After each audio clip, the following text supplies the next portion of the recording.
If you're on the social media platform TikTok, you probably know this man, but few know his story. His name is Wade Wilson, and he is idolized by thousands of women. And that despite being a convicted double murderer. But who is the man who divides social media so much? And how could it even happen that a serious criminal goes so viral?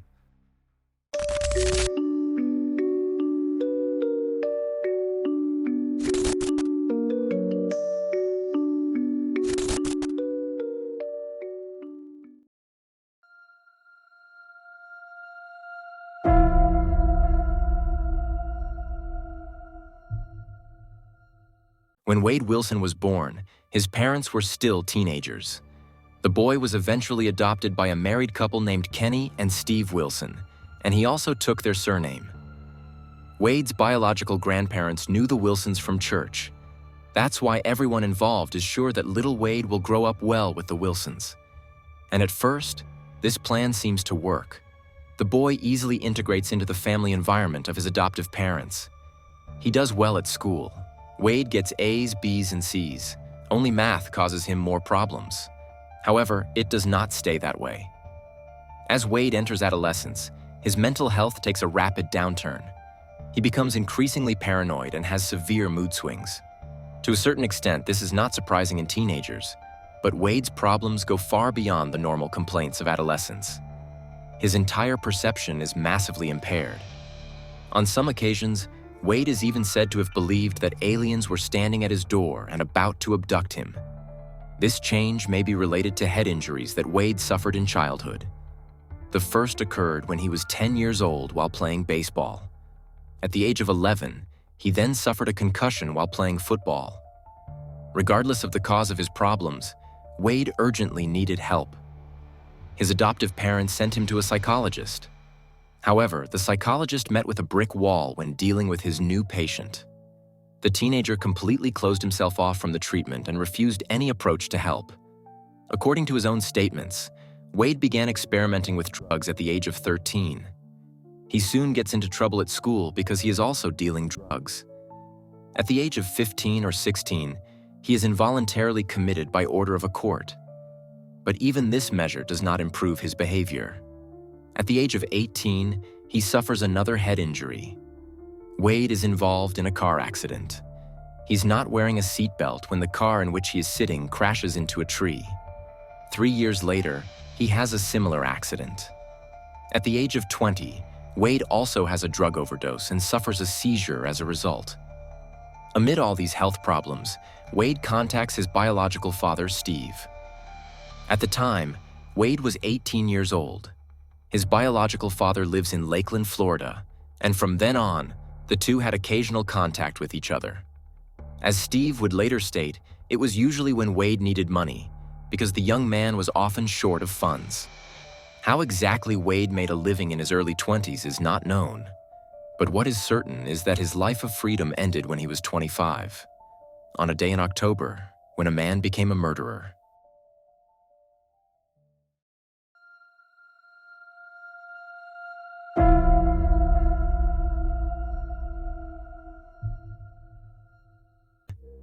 It's October 6, 2019. Christine Melton is 35 years old and out at a bar in Fort Myers. She goes to Boda Life with her friend Stephanie Saylor. They find good drinks and live music there. So, actually, everything the two need for a relaxing evening. There isn't much going on that evening, but the two of them actually find that quite pleasant. It's not too crowded, so the two can comfortably move back and forth between the dance floor and the bar. Christine and Stephanie have been friends since high school. They're actually both from Colorado, but they moved to Florida together after school. Since then, the two have even worked together in the same restaurant and spent their free time together. They have yet another thing in common. Both women are very sociable. So it's no wonder that the two friends strike up conversations with many different people that evening. Among them is a man named Wade Wilson. He's 25 years old at the time, making him 10 years younger than Christine. And he's very interested in the 35-year-old. So he sits down with her and Stephanie. When the bar closes, none of the three want to go home. So Christine, Stephanie, and Wade decide to move on. They spend a few hours at Jason Shepard's house, and it is not until the early morning of October 7th that they leave his house. Christine decides to invite Stephanie and her new friend Wade to her place. She lives with her cat on Tudor Drive in Cape Coral. Christine is single and has no children, but she is the godmother of her second cousin. At some point, however, Christine would like to be a mother again, and no one she knows doubts that she was born for the role. Unfortunately, Christine Melton will never get the chance to fulfill this role. On the morning of October 7th, 2019, she unlocks the door to her single apartment for the last time, her friend Stephanie and bar acquaintance Wade in tow. But Stephanie doesn't stay too long. Instead, she leaves Christine alone with Wade. They've only known Wade since they went to the bar, but they've spent the whole evening with him, and the young man seems like a decent guy. Unfortunately, it's a fatal miscalculation. Christine and Wade have sex, most likely consensually. But that's not enough for Wade. While Christine is sleeping, Wade chokes her, until Christine stops breathing. The 35-year-old dies in her own bed at the hands of her new bar acquaintance. Wade makes no attempt to help Christine. Instead, he steals her car and flees. Unfortunately, Christine will not be the only woman Wade Wilson encounters that day. As he drives around Fort Myers in the stolen car, he sees a woman walking down Cape Coral Street. Her name is Diane Ruiz. She is 43 years old. Diane already has 2 adult children. Her son Brandon is 29 years old, and Zane is 19. Diane works as a waitress at a place called Moose Lodge and is on her way to work that morning. A colleague had texted her earlier asking if she should pick her up and give her a ride. But Diane feels like taking a little walk on her way to work and decides to walk instead. Suddenly, a car pulls up next to her. Wade Wilson is sitting in it. Of course, Diane has no way of knowing that he just stole the car from a woman he murdered a few minutes ago. Wade asks her for directions to a nearby school, but that's just an excuse. Somehow, Wade manages to persuade Diane to get into the car. In the car, he beats and chokes Diane, seriously injuring her. The 43-year-old manages to open the door and tries to free herself from the car. Wade uses this opportunity for the worst. He pushes Diane so that she falls to the ground on the street. Then he runs over her, deliberately and repeatedly, until she is no longer moving. He's said to have run over Diane 10 to 20 times in total. After that, he fled in Christine's car. When Diane didn't turn up for work, her colleagues reported her missing. She had been working at the bar for 5 years and had never been late or missed a shift. On top of that, Diane only stepped in at short notice because there were not enough staff members signed up. That's why her colleagues immediately realized that something must have happened to her.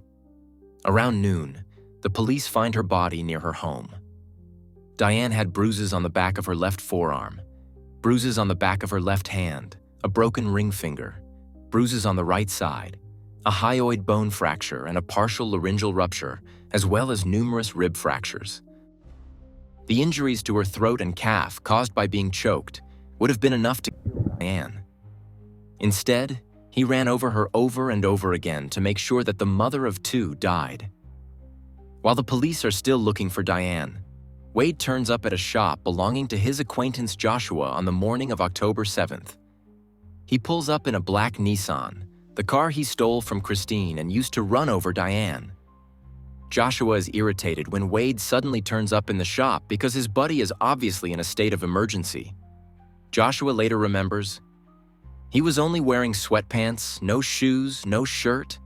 He was covered in blood, missing a few teeth." Wade said he needed money to buy a bus or plane ticket to leave Cape Coral because he had just killed 2 people. He tells his buddy Joshua this willingly and as if it were the most normal thing in the world.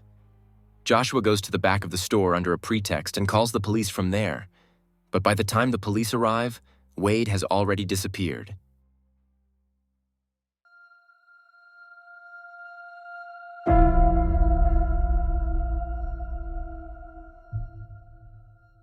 On that day, Stephen Testaseca's phone rang several times.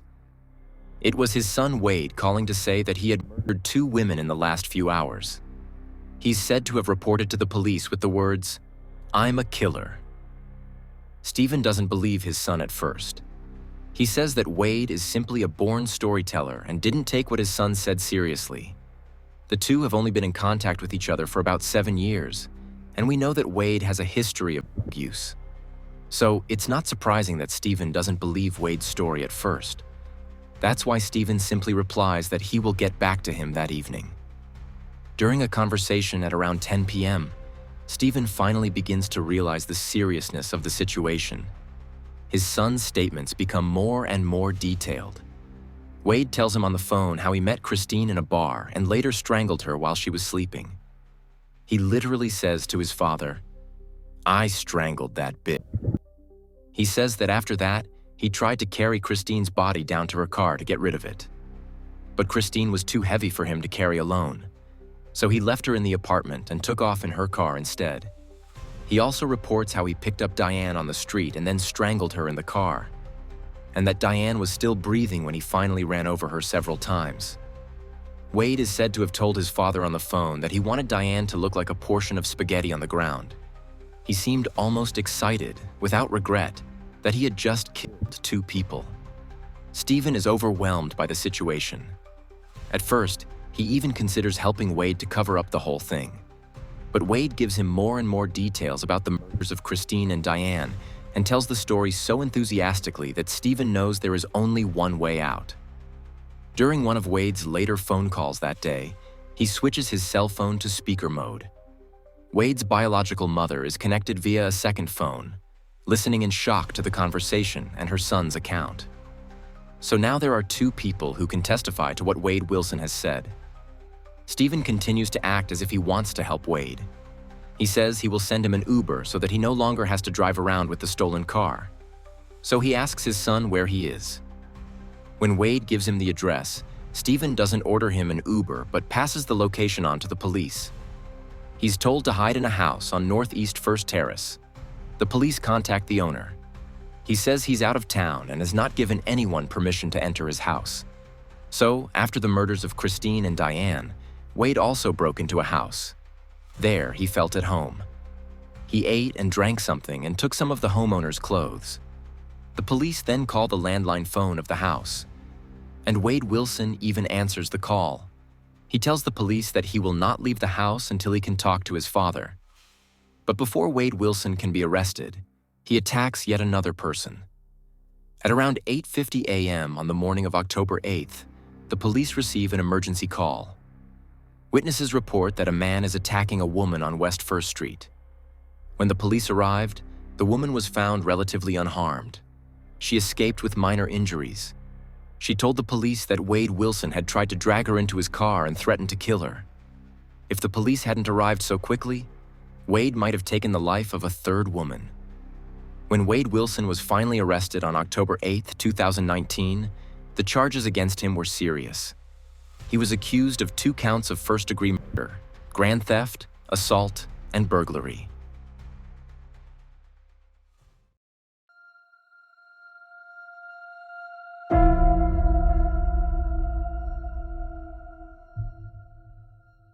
After Wade Wilson is arrested, an ex-girlfriend named Melissa comes forward. She is not surprised that her ex became a double murderer. She describes Wade as a person with 2 faces. On the one hand, he is attentive and understanding, but on the other hand, he is a monster. Melissa and Wade meet in June 2019, a few months before he will commit the murders of Christine and Diane. Wade and Melissa start dating. At first, everything seems to be going well, but only for a little over 2 weeks. Then Melissa goes to the police and files a complaint against Wade. She claims that he beat, strangled, and raped her. But after a short time, Melissa withdraws her complaint. Wade has apologized to her and blamed his behavior on drugs and alcohol. He says he will pull himself together and change, a promise often made by people like Wade. But only a short time later, there is another altercation. Wade rummages around in his pockets and keeps saying, "I'm gonna kill you now, I'm gonna kill you now."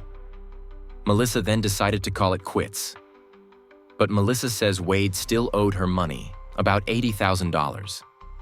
So she met with him again on October 5th, the day before the murders.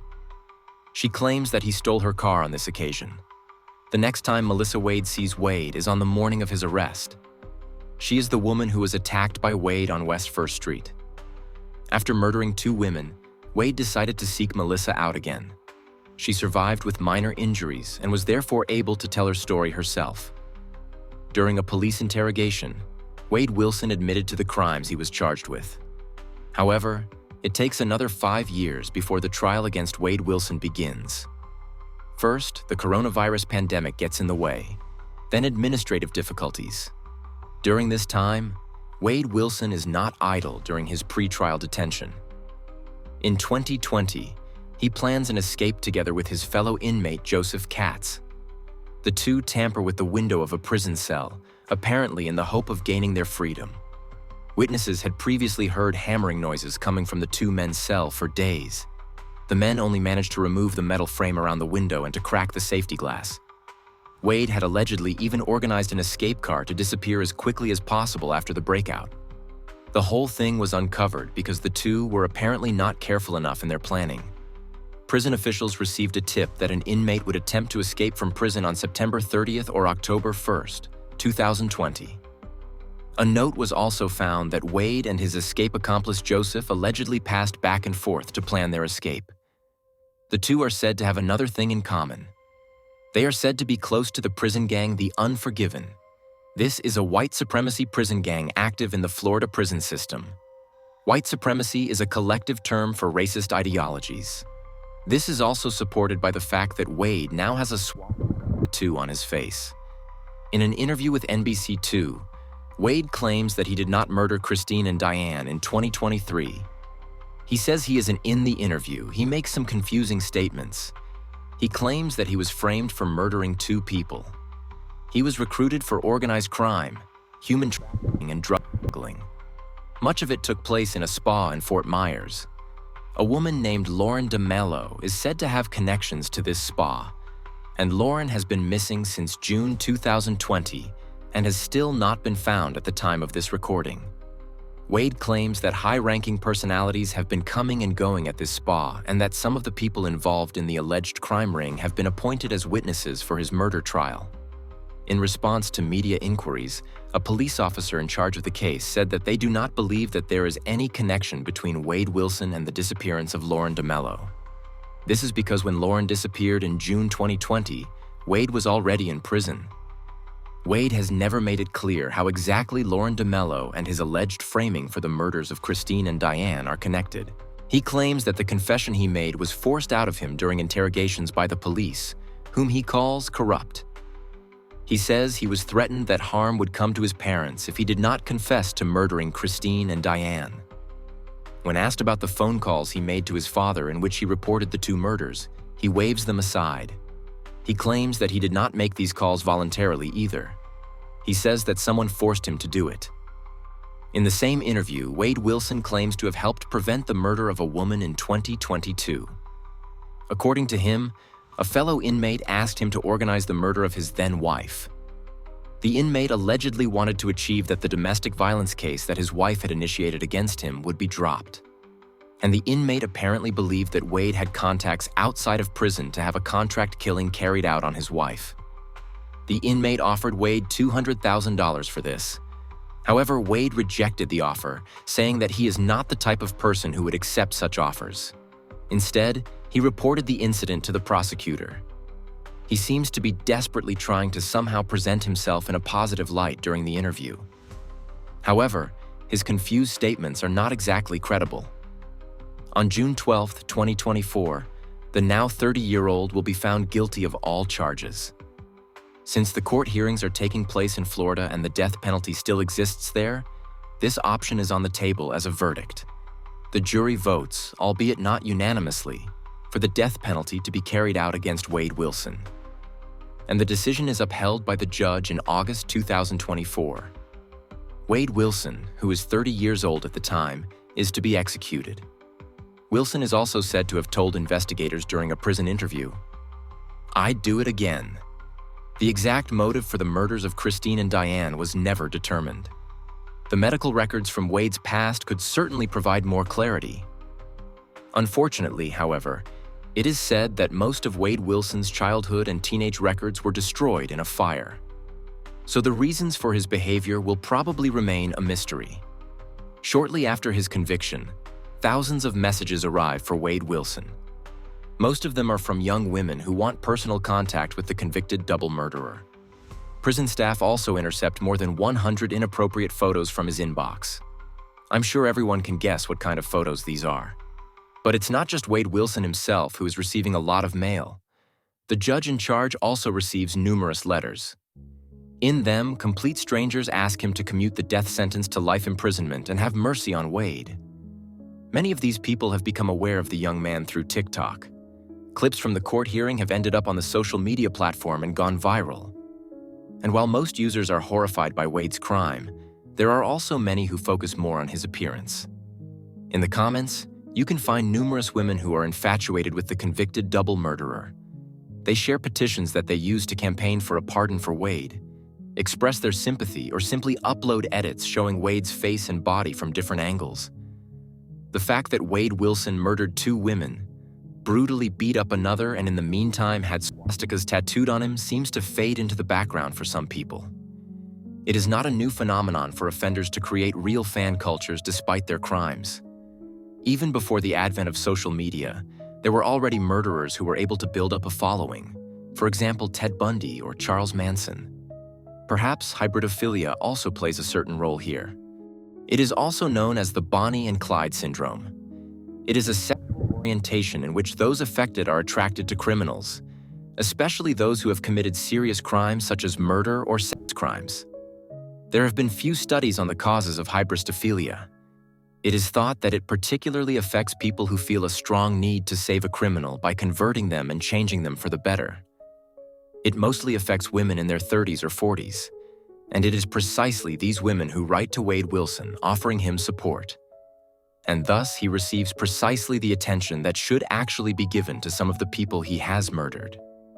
After videos of Wade went viral on TikTok, another ex-girlfriend of his spoke out. Kelly Matthews met Wade in 2018 through a dating platform. He was charismatic and smart, very charming and courteous. But Wade also used drugs. And as soon as he had taken cocaine, he changed completely. He became aggressive and scared Kelly.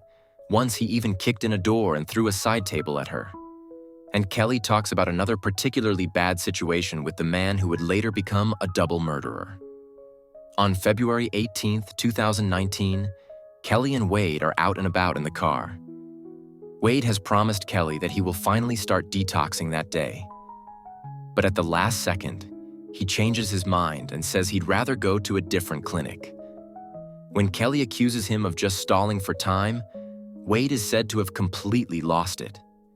He grabbed her and choked her 2 or 3 times so hard that Kelly lost consciousness. Kelly reports that Wade pushed her into the footwell of her car, cut her clothes with a knife and tied them with a used garbage bag. He then used her. At some point, he let go of Kelly and untied her. Then Wade just left her sitting there and took off. Kelly reported that she went to the hospital after the attack and had the injuries documented with photos. However, she never got to see the photos herself. A police officer reportedly told Kelly that he had questioned Wade about the allegations, but that Wade had said that Kelly was into that kind of thing. Wade Wilson was never charged with assaulting Kelly Matthews. But if Kelly's statements are true, they are baffling for 2 reasons. Not only because of the sheer brutality with which Wade is said to have acted, but also because, according to Kelly, the assault occurred in February 2019. So 8 months before Wade murdered Christine and Diane. If he had been charged with assaulting Kelly, Wade might have already been convicted by the time the murders occurred, and thus would not have been able to commit the 2 murders. If Kelly's statements are true, the police made a big mistake. That's the end of today's video. I'm curious to hear your thoughts on this sad case. Surely many of you also had Wade Wilson on your homepage, just like me, and at first I couldn't even tell from the edited clip that it was a double murderer. This shows all too well how quickly the TikTok algorithm distributes such recordings without context. As a younger or easily influenced person, you might quickly end up in strange algorithm loops. I would really like to know your opinion on this. Maybe you have had videos of Wade Wilson on your For You page yourself? Or have you ever heard of people idolizing felons? Maybe just for fun, but even that I personally find problematic. Feel free to share your experiences in the comments. This way, you will also be supporting the channel because every interaction increases the likelihood that the video will be suggested to people who have not yet subscribed to Insolito. Thank you in advance. Otherwise, there is not much more to say. I wish you a good morning, afternoon, or evening, or whenever you watch the video, and hope to see you again in the next video. Until then, ciao guys!